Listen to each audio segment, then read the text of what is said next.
हमारे सभी श्रोताओं को आज जन्माष्टमी की ढेर सारी शुभकामनाएं और सादर जय श्री कृष्ण। जैसा कि आप सभी को विदित है कि आज श्री कृष्ण जन्माष्टमी का व्रत सभी लोगों ने रखा है। वैसे उदया तिथि के हिसाब से अष्टमी कल है, लेकिन कल जन्मोत्सव है भगवान कृष्ण का, और व्रत की दृष्टि से आज अष्टमी रात में प्राप्त हो रही है, इसलिए आज सभी लोगों ने अष्टमी का व्रत रखा है।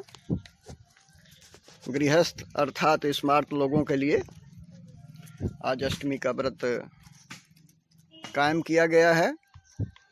संत लोगों की अष्टमी कल न होकर के परसों मनाई जाएगी, जिसमें रात में रोहिणी नक्षत्र जो है संत लोगों को प्राप्त होगी। हम सभी युग निर्माण परिवार के जो लोग हैं, वे लोग भारतीय धर्म के अवतारी आत्माओं में राम और कृष्ण को सूर्य और चंद्र की उपमा देते हैं।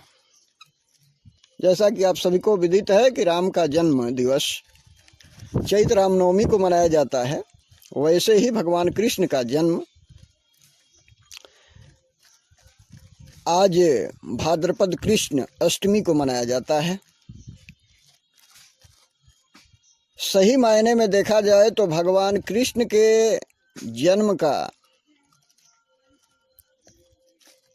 आज जो पर्व त्योहार या व्रत हम मनाते हैं, उसकी अपेक्षा कृष्ण तत्व का दर्शन जो है गीता जयंती में अधिक प्रखर होता है। जिस तरह से भगवान कृष्ण ने अर्जुन को भ्रम जंजाल से छुड़ा करके और कर्म योग में प्रवृत्त किया, उसे न केवल महाभारत के घटनाक्रम की दृष्टि से वरन भारतीय दर्शन में उन दिनों चल रहे अवसाद को तेजी से बदलने की दृष्टि से भी अत्यंत महत्वपूर्ण क्रांतिकारी कहा जा सकता है। वैसे आज जो भी आयोजन किए जाते हैं,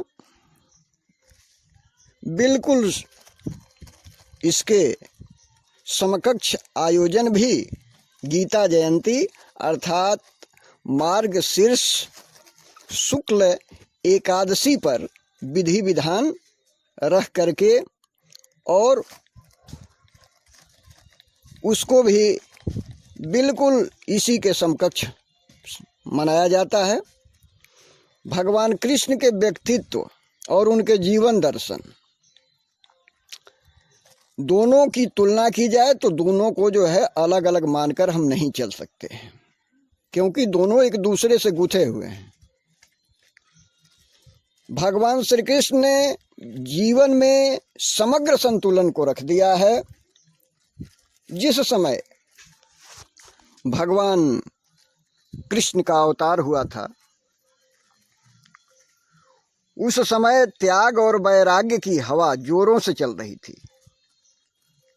ईश्वर भक्ति और आत्म कल्याण जैसे महान लक्ष्य को प्राप्त करने के लिए आमतौर से लोग जो है गृह त्याग, एकांतवास, भिक्षाचरण, संन्यास धारण एवं काया को कष्ट देने वाले क्रियाकलाप ही अपनाने लगे थे।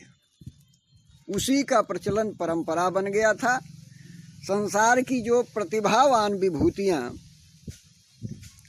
थी, वो जो है सांसारिक और सामाजिक कर्तव्यों की उपेक्षा कर रही थी और उनका दिशा मात्र जो है ईश्वर भक्ति और आत्मकल्याण ही दिखाई दे रहा था।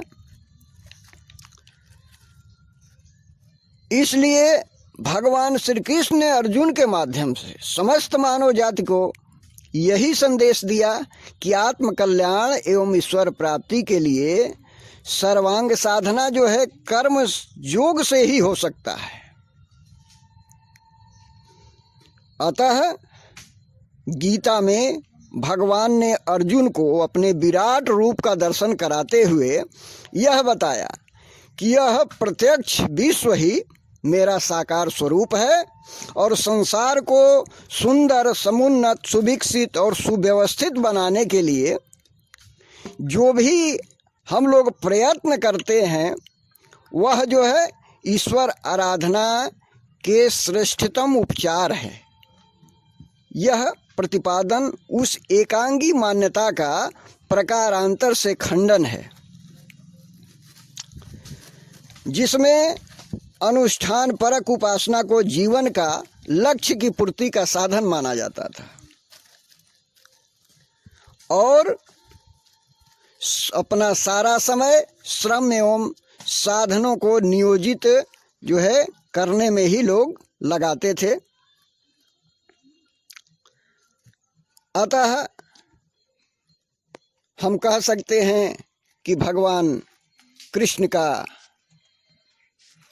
जन्म इस संसार के लिए महान ही लोक मंगल की दृष्टि से या आध्यात्मिक दृष्टि से एक महत्वपूर्ण